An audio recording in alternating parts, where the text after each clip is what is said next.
اصل ہوتی ہے گھر کی تعلیم۔ انسان جب گھر میں تعلیم کا نظام بناتا ہے اور ماحول بناتا ہے تب گھر کے اندر دینداری پیدا ہوتی ہے۔ ہم جیسا درخت لگائیں گے پھل ویسا ہی پائیں گے۔ ہم اگر املی کے درخت لگائیں گے تو پھل ہم کو املی ہی ملے گی۔ ہم اگر نیم کا درخت لگائیں گے اور امید رکھیں گے انار کی تو نہیں مل سکتی۔ تو میرے محترم بزرگوں دوستو، میں آپ کی خدمت میں ایک ایسا سنہرا واقعہ پیش کرنے والا ہوں جس کو سن کر آپ کے دل جو ہے جھنجھوڑ جائیں گے۔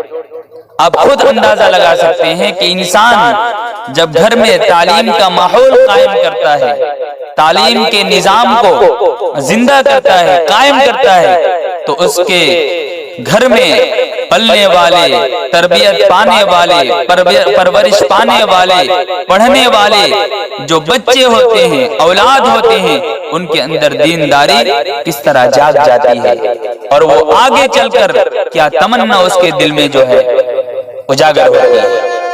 ایک چھوٹا سا واقعہ ہے۔ ایک مرتبہ اسکول میں ماسٹروں نے کہا کہ آج سب بچوں کو پوچھیں گے کہ کس کے دل میں کیا ارادہ ہے، کون آگے بڑھ کر کیا بننا چاہتا ہے۔ ماسٹروں نے سوچا کہ شاید کوئی کہے گا میں پولیس بنوں گا، کوئی کہے گا میں پروفیسر بنوں گا، کوئی کہے گا کہ میں سی ایم بنوں گا، پی ایم بنوں گا، ڈی ایم بنوں گا۔ اس طرح کے خیالات اور جو ہے اس طرح کی سوچ لے کر ماسٹروں نے سوال کیا، سبوں سے سوال کیا۔ ان کے خیال کے مطابق کچھ بچوں نے جواب دیا۔ کسی نے کہا کہ میں پولیس بنوں گا، کسی نے کہا کہ میں پروفیسر بنوں گا، کسی نے کہا کہ میں ڈی ایم بنوں گا، سی ایم بنوں گا، پی ایم بنوں گا، ایسے ویسے بنوں گا، ڈبل پیسے بنوں گا۔ ہزاروں خیالات کو انہوں نے ظاہر کیا، لیکن ان میں سے ایک بچہ تھا جس نے جواب دیا۔ جب ماسٹر نے پوچھا کہ بچہ تم آگے بڑھ کر کیا بنو گے، آگے چل کر تمہیں کیا بننا ہے، تو انہوں نے جواب دیا کہ میں آگے چل کر صحابہ بنوں گا، صحابہ بنوں گا، صحابہ۔ ماسٹر نے کہا کہ یہ صحابہ کیا چیز ہے، یہ کون سے پرندے کا نام ہے؟ صحابہ انہوں نے کبھی زندگی میں سنا ہی نہیں تھا کہ صحابہ کسے کہتے ہیں، صحابہ کون ہوتے ہیں۔ ماسٹروں نے کہا کہ نہیں، یہ ایک نئی لغت ہے، اس کو سمجھنا ہے، اس کو سیکھنا ہے کہ یہ ہے کیا۔ گھر والوں کو بلایا، والدین کو بلایا، ان کے والد آئے، سوال کیا گیا کہ آپ کا بچہ اس طرح بول رہا ہے کہ صحابہ بنوں گا، یہ صحابہ کون ہوتے ہیں؟ انہوں نے مسکرائے اور مسکرا کر کہنے لگے ماسٹر صاحب، میں اگر صحابہ کی زندگی صحابہ کو بتاؤں گا تو آپ لوگوں کے ذہن میں وہ بات سمجھ میں نہیں آئے گی۔ نہیں، بتاؤ صحابہ کسے کہتے ہیں۔ اس بچے نے ایک نیا نام لیا۔ انہوں نے کہا کہ صحابہ اس شخص کو کہتے ہیں، صحابہ ان افراد کو کہتے ہیں جنہوں نے نبی کی شاگردی اختیار کی ہے، جنہوں نے نبی سے تعلیم حاصل کیا ہے، جنہوں نے نبی کے پیروں کو چوما ہے، جنہوں نے نبی کے دھول کا قدر کیا ہے، جنہوں نے نبی کے فرمان کے مطابق زندگی گزاری۔ صحابہ وہ ہیں جنہوں نے اسلام کے خاطر اپنے پیٹ میں پتھر باندھے۔ صحابہ وہ ہیں جنہوں نے اسلام کے خاطر دین کو بڑھانے کے لیے، دین کو پھیلانے کے لیے اپنے بیوی کو بیوہ کر دیے، اپنے بچے کو یتیم کر دیے، اپنے گھر و بار کو لٹا دیے، اپنے باغ کو قربان کر دیے، اپنے گھر کے سارے مال کو اللہ کے راستے میں لٹا دیے۔ صحابہ وہ ہیں کہ ایک طرف شادی کا موقع ہے، ایک طرف جو ہے اللہ کے راستے میں نکلنے کا فریاد ہے، اعلان ہو چکا۔ صحابہ نے نئی نویلی دلہن کو اللہ کے راستے میں چھوڑ دیا، اللہ کے حوالے کر دیا، اپنے جان کو اللہ کے راستے میں قربان کر دیا۔ اسے کہتے ہیں صحابہ۔ صحابہ وہ ہیں جنہوں نے اپنے جان کو، اپنے تن من دھن کو نبی کے فرمان کے آگے بالکل لٹا دیا۔ صحابہ وہ ہیں جس وقت اللہ کے رسول کا فرمان جاری ہوتا ہے، اعلان ہوتا ہے کہ جنگ کے لیے نکلنا ہے، ایک صحابی عورت رو رہی ہے، چلا رہی ہے، دعا کر رہی ہے، اے میرے پروردگار، میرے سارے گھر والے تیرے راستے میں قربان ہو گئے، اب میرے پاس کوئی مرد باقی نہیں ہے، کوئی مرد موجود نہیں ہے جس کو میں تیرے راستے میں قربان کروں، تیرے دین کے خاطر تیرے راستے میں میں اس کو نکالوں۔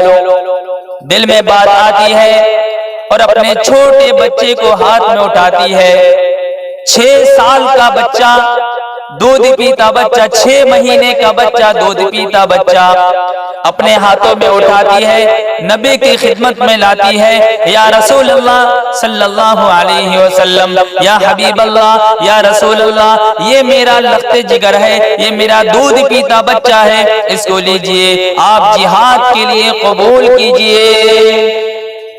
دیکھیے اس صحابیہ کے دل میں، اس عورت کے دل میں دین کی قدر کیا چیز ہوتی ہے۔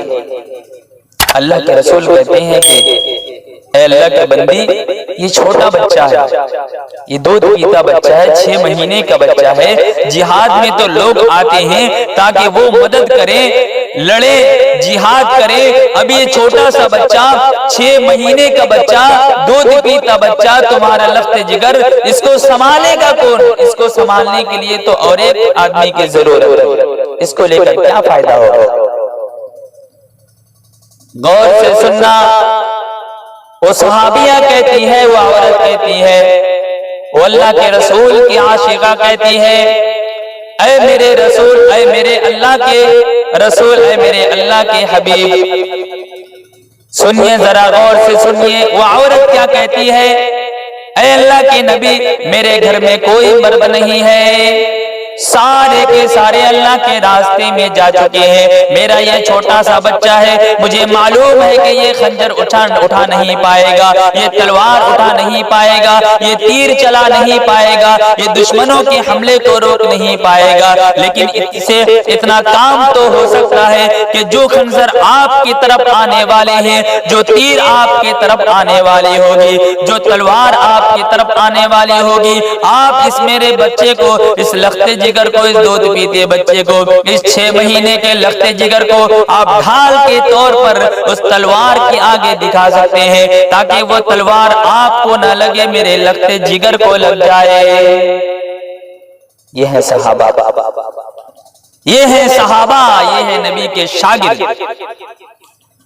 تو والد کہتا ہے کہ ماسٹر صاحب، یہ ہیں صحابہ، انہوں نے اسلام کی خاطر اپنے تن من دھن ہر چیز کو قربان کر دیا، صحابہ یہ ہوتے ہیں۔ ماسٹر صاحب نے کہا کہ اچھا بتاؤ کہ اس بچے کو کہاں سے علم آیا، اس بچے کو کیسے علم آیا کہ صحابہ جو ہے اتنی بڑی شخصیت کا نام ہے، صحابہ کے کارنامے ہیں۔ انہوں نے کہا کہ میرے گھر میں تعلیم کا نظام ہے، صبح و شام میرے گھر میں تعلیم ہوتی ہے، صحابہ کی زندگی کو پڑھی جاتی ہے، رسول کی قربانی کو پڑھی جاتی ہے، صحابہ کی قربانی کو پڑھی جاتی ہے، صحابہ کی فضیلت کو بیان کیا جاتا ہے۔ کتاب میں یہ لکھا ہے کہ صحابہ کے لیے اللہ نے فرمایا رضی اللہ عنہم ورضوا عنہ، صحابہ کے لیے فرمایا اولئک هم الصادقون، صحابہ کے لیے فرمایا اولئک هم المہتدون، صحابہ کے لیے فرمایا اولئک هم المفلحون، صحابہ کے لیے فرمایا اولئک هم الراشدون، صحابہ کے لیے نبی نے فرمایا یہ جنتی ہیں، یہ ایسے جنتی ہیں، ایسے راہیاب ہیں، اگر کوئی شخص اس کے ان میں سے کسی ایک کے نقش قدم پر اپنے زندگی کو لٹا دیتا ہے تو اللہ رب العزت اس کو راہیاب بنا دیتے ہیں، راہ راست پر چلنے والا بنا دیتے ہیں، اور ہدایت پا جاتا ہے، ہدایت یافتہ ہو جاتا ہے۔ میرے گھر میں تعلیم ہوتی ہے، صبح شام تعلیم کا نظام ہے، اسی تعلیم سے اس بچے نے سیکھا ہے۔ تو میرے محترم بزرگ دوستو، یہ کس کی برکت ہے؟ یہ تعلیم کی برکت ہے، یہ نظام تعلیم کی برکت ہے۔ اگر آپ گھر میں تعلیم کے نظام کو برقرار رکھیں گے، تعلیم کے نظام کو زندہ رکھیں گے، خدا کی قسم آپ کا بچہ بھی یہ تمنا کرے گا کہ میں صحابہ بنوں گا۔